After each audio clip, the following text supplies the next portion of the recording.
Yo, droners, B here, and this week on DRONR News, a lot of cool stuff like insurance and headsets and stuff. Let's go ahead and get edumacated.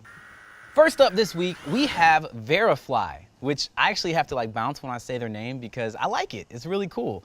And they are a drone insurance company that seem to be a little bit ahead of the curve in the sense of they're just an app that every time you fly, you can get insurance by the hour, by your location.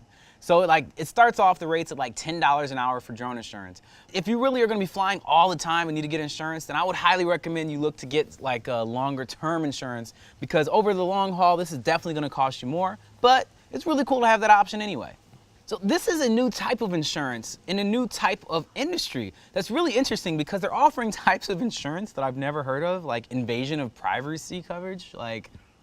Yeah, it just sounds like a problem. It sounds like if you're buying invasion of privacy insurance, you're looking for trouble. You're probably going to do something you're not supposed to. Either way, it's new stuff, it's pretty cool, and I think it's at least worth checking out. If you have watched previous episodes of DRONR News, you will know that I actually have talked before about ZIPLINE.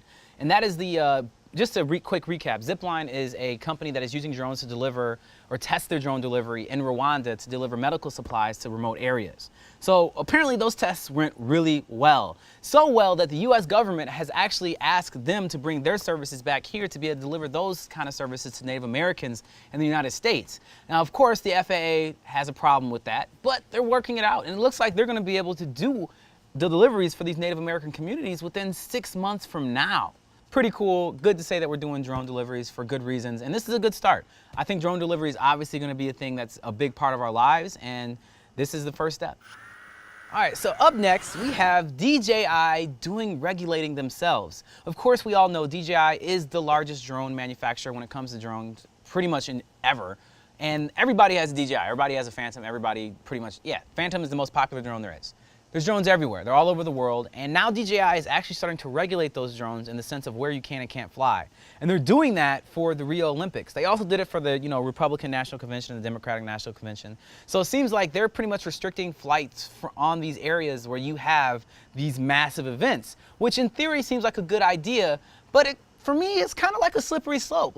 Where does DJI kind of find the ability to regulate where you can and cannot fly the materials or the things that you purchase? You own the drone, so you own the ability to fly it, and you are the person taking liability to fly, but DJI is restricting that. But either way, I think it's a good thing cautiously, but it's slippery slope. We'll keep an eye on it. Speaking of big drone manufacturers, Yuneec, who I'm a fan of, they have actually just launched a first-person view goggles, which is kind of a big deal because they're the first of the big drone manufacturers themselves to actually launch first-person view goggles. Most drone manufacturers don't do that. You normally have to buy them third-party and be able to figure out a way to attach them to whatever drone you're flying. But Yuneec is changing that by putting out their own headset. It works with the Typhoon H and it works with the Tornado H920 and transmits in 720 and 16:9. So they're pretty standard for goggles. But the reason I bring them up is because of the price. They're only $250, and that's a pretty good price for first-person view goggles. I'm curious if you can use them with other drones, because if you could, then that would definitely be worth the investment. Either way, they're coming out soon, worth the investment if they do work with other drones, and I'll be keeping an eye on it, and as should you. And last but not least, we have drones that clear minefields. And honestly, I'm mad that it took this long for this kind of thing to be invented because why would we send people in to pick up explosives when we have things that can fly and do that? Either way, entrepreneur called Masood Hassani, I apologize if I said your name wrong, homie, he's developing the drone to disable landmines. So the drone is actually going to work in 3 phases. It's going to fly into the area, it's going to be able to use its cameras to make a 3D map of the area for the first time it flies in. Flies over again with a metal detector to be able to find the spot on the 3D maps, and then it flies to the third flight. It actually drops a detonator next to each one of the mines and then blows them all up.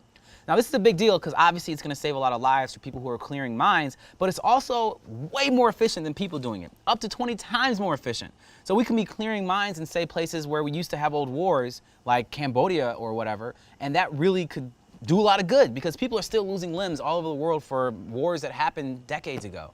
So I think this is a huge thing. I'm always about drones helping people out, because obviously they can do as much good as the bad that we hear all the time about them. Great stuff. I'm really excited to look what the development looks like, and I really hope it works out. Droners, thanks again for the DRONR News watch because it was dope. And if you want to see more DRONR News watch stuff, then you can watch stuff right here.